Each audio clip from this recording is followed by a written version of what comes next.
Good evening. My name is Andy Kitzlar, President of Friends of San Damiano, and along with Mayor Mary O'Connor, co-chair of the City of Monona's San Damiano Steering Committee.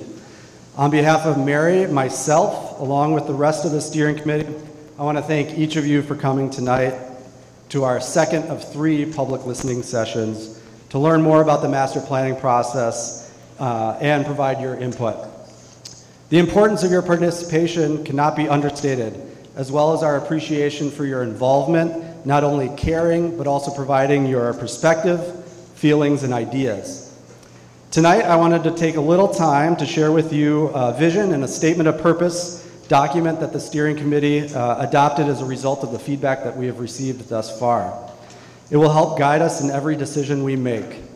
While I'm going to touch on a few pieces, I encourage you to go to the city's San Damiano website to find a direct link to the full document. Because again, I'm just going to touch on a few things and go through them real quick. Tonight, first, as we stated all along, the steering committee's mission is to preserve the property known as San Damiano as a financially feasible public asset. Pulling directly from that input, we expanded that vision to create a sustainable and serene natural lakeside destination offering recreational, cultural, and educational opportunities for all people of all ages and all abilities. We know there is broad support for this vision and our mission to preserve the San Damiano property as a public asset. We also know that it will require significant public and private investment. Ultimately, our decision and plan must resonate with potential funders. And because we know the city does not have unlimited resources, and we understand that they are stretched thin financially and staffing-wise, we must also consider how to create opportunities on the property that both achieve our vision and generate revenue simultaneously. We believe this vision really encompasses what we've heard from you. Second, the committee adopted a set of goals. We look to achieve all these goals through the elements that will ultimately be a part of the final concept plan presented to City Council. Why? Because third, and again, you can read the full document online, we have a set of outcomes that are important to ensure this property is a destination for all of the public, no matter their location, ability, or affiliation. Because we ultimately want this property to be a welcoming and inclusive space for all future generations to enjoy. Finally, before I pass this along to the Dans to introduce the concept plans, I'd be remiss to not thank those who financially supported this master planning process, an effort and a process that was solely funded by donations. We are helped significantly by grants from the Madison Community Foundation, Lake Ridge Bank, or formerly Monona Bank, the Clean Lakes Alliance, EVU Foundation, and the MG&E Foundation. We've also had individuals like David and Beta Joy Schroeder, John and Peggy Traver, Bob Miller and Pam Hoffman, among hundreds of others who really have stepped up to make this possible, and so thank you. We are going through a wonderful process here to shape this important property for generations to come. Our framework for deciding what to incorporate in the final concept plan will be our collective vision, the desired outcomes that you see listed here, continued input from the community tonight through our next survey, which will go live after this presentation, which I encourage you, whether you're here in person and provide input or watching online or watch this later, please fill out the survey. It is important. As well as future opportunities, in addition to financial feasibility. We are encouraged by the broad support and feedback that we've received so far and look forward to continuing this process forward. Now, without further ado, I'm pleased to introduce Dan Williams from MSA, who will present the various concept plans before we break out throughout the room behind you. Thank you. Thanks, Andy. Thank you all for coming tonight. This is very important part of the process. So what's going to occur tonight, I'm going to give a real quick presentation on the 3 concepts that we have to date. And as Andy mentioned, we have boards in the back, and we want this to be a participatory event. So we want to have direct dialogue with you. And we want you to touch the plans so you can draw on them, you can put stickers on them, that sort of thing. So with that in mind, I'm just going to breeze through this fairly quickly. So again, the site you're all aware of is about 10 acres in size. So it's actually not a very big open space. So there's a lot of things that could be put in this space that could be very positive for a park. As Andy mentioned, we have had several meetings to date. We had the public information meeting back in October. Hopefully a number of you were here for that event. We started out with the city started with an online survey in July of 2022. That sort of created the framework for ideas. We came back in October and had another survey asking for suggestions and what could be in the facility. And then after October, we had focus group meetings, and you can see some of the groups we met with, the Ho-Chunk Nation, the schools, local schools and businesses, accessibility advocates, and so forth. We've had press releases, email blasts, and those sorts of things. And then we have this story map. Here's a link to it. That's an ongoing discussion on the project. It's also on the city website. And then there's a QR code for it over there. This presentation, we created a video for it, so it will be with the online survey as well. So if you want to go back and look at some of the things that I'm discussing, we filmed it, and all these QR codes are on that too. So you can stop the video at any time and hold your phone up or write down the address into your web browser. Currently, we are at the end of phase 2, the concepting phase, where the blue arrow is in the diagram. So tonight we'll be presenting 3 concepts, varying ideas for the site. But what we want you to think about as you look at these 3 concepts, they're not individual concepts. So look at it as, oh, well, concept A has this element on it that I really like, but concept B has this and concept C has this. That's what we want to find out from you, is what you like about each one of the concepts, so that we can create a comprehensive plan that takes all the best parts of the 3 concepts.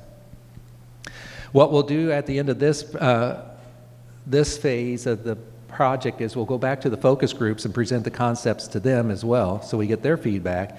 And then we'll start into phase 3, the red zone, which is the final master plan. That'll occur throughout the summer and end at the end of the year in December. So to date, with all this public engagement that we've had, finding out what you would like to have in the facility and what the focus groups have expressed interest in, we've developed themes for the site, themes from engagement. So they are history and culture, so you can see that's education on the site, providing those types of opportunities year-round, farming demonstration, gathering spaces. The second one is natural and peaceful. Most people have identified the site as a natural place. They want it to be passive recreation. We've heard that across the board. So it's a quiet, contemplative space, passive recreation, native landscapes, and landscapes for wildlife and habitat. The fourth one is accessible to all, making sure that as much of the park can be accessible to everyone and for everyone's use and enjoyment. And then finally, connection to the water, because it is a large parcel that is on Lake Monona, and you have that great lake access, and you have that great view of the Capitol on the Capitol Hill. So on the diagrams or the concepts, you'll see areas of landscape in zones. And so I want to paint a picture in your minds of what those could look like. So the woodland zones would be maintained understory in the tree stands that are out on the site. Meadows would be short grass meadows of perennials. And then you, of course, have prairie zones where you have a little bit taller grass. Again, these can all be attainable by management. And if you look on the concepts, they're in small areas so that we're not overwhelming the maintenance on the site. Wetlands and stormwater. Stormwater is important because we will have hard surfaces, and there are hard surfaces on the site now, the house, the driveway. And so we want to make sure that all that runoff from those hard surfaces goes into a stormwater system before going into the lake, so we keep our lakes clean. Outdoor rooms or nodes, you'll see these little nodes and circles on the concepts. Those are informal gathering areas. They could be like stone council rings to logs and different types of places where people can sit and have small gatherings. When we talked to the local schools, they talked about bringing classes to the site, which they do now, and they're roughly in the 30 student size, and they would like to have these spaces that the class could get together and have do different exercises. So that's what these informal rooms or nodes can do. Nature-based play. So instead of having a play structure like we're used to seeing in parks, nature-based play is natural elements.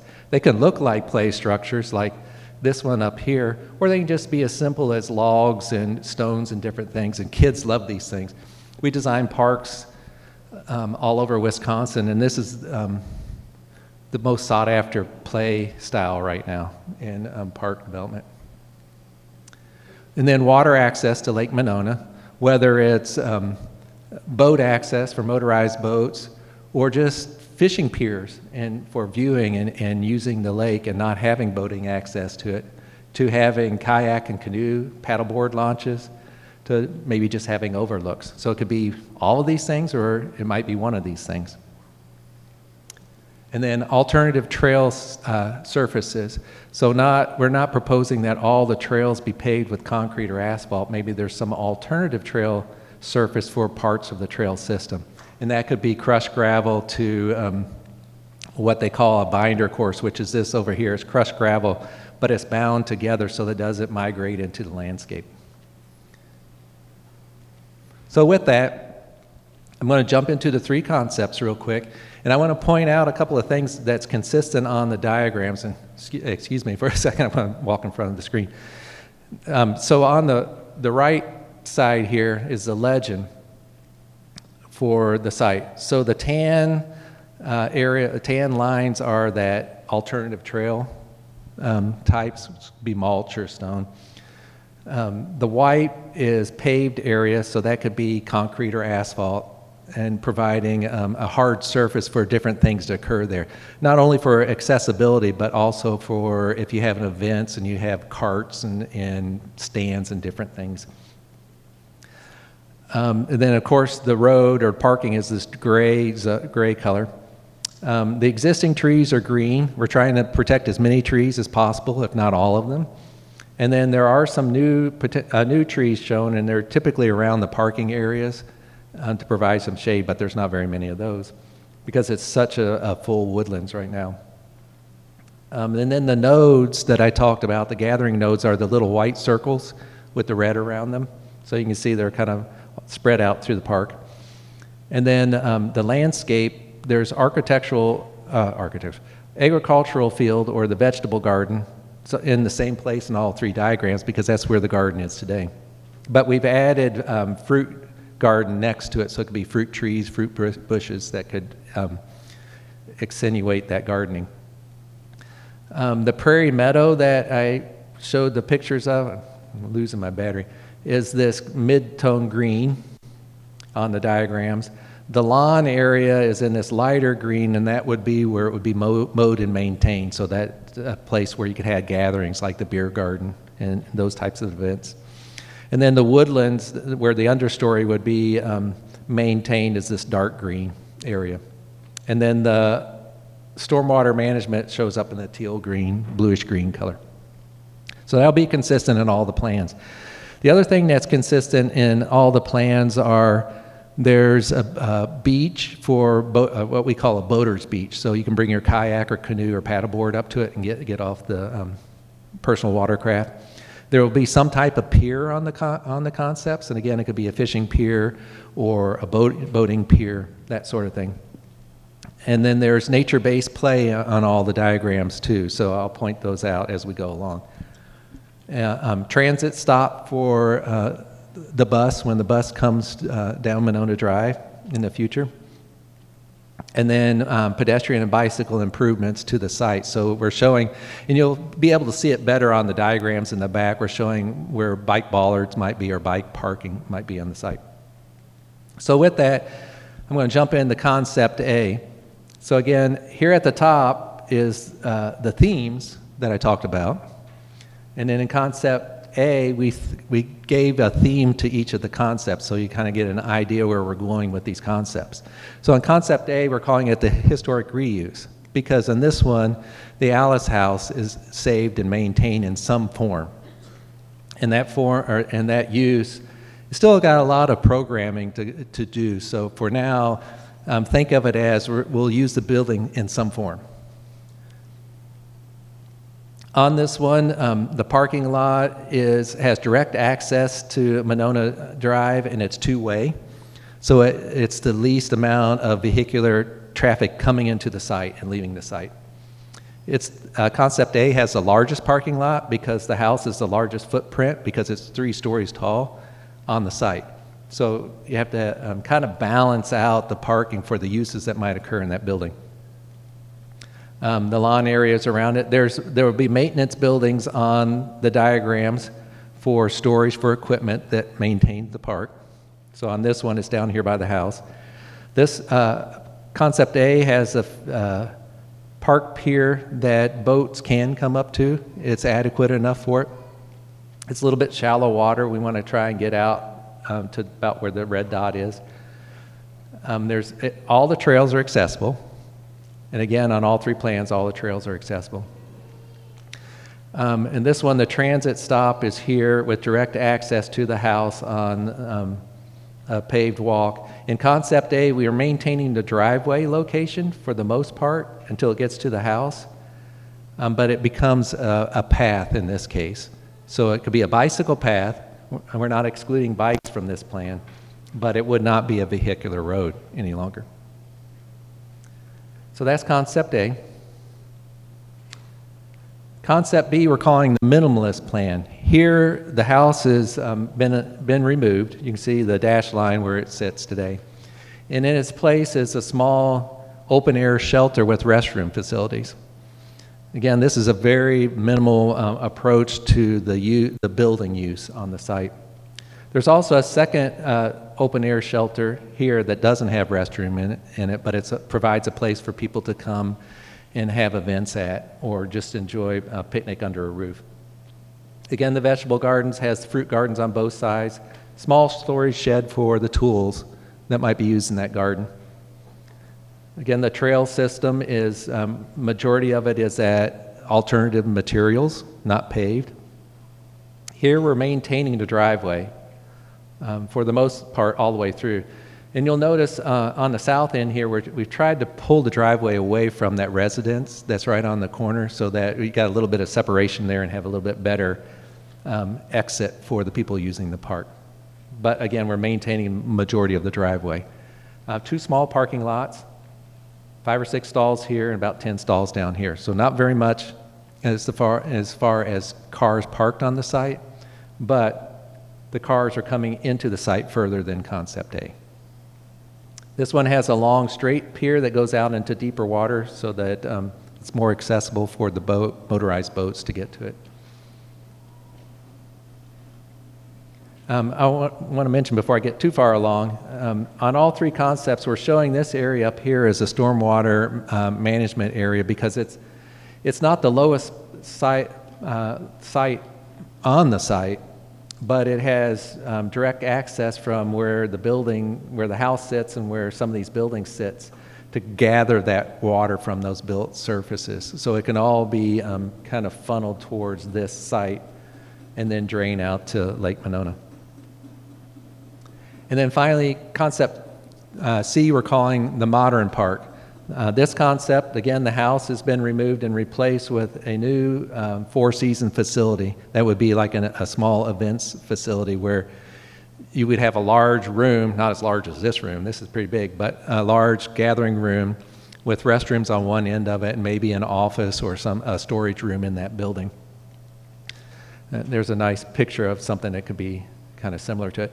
What we found when we were looking at the site, this is the driveway coming in, and we zoomed way out 30,000 feet, and we realized that they lined that driveway up with the Capitol. So if we could see way out here, it's straight on line with the Capitol. But when you drive down the driveway, you don't see the Capitol because the top of the hill's right here where that building sits. There used to be tennis courts back in this area somewhere.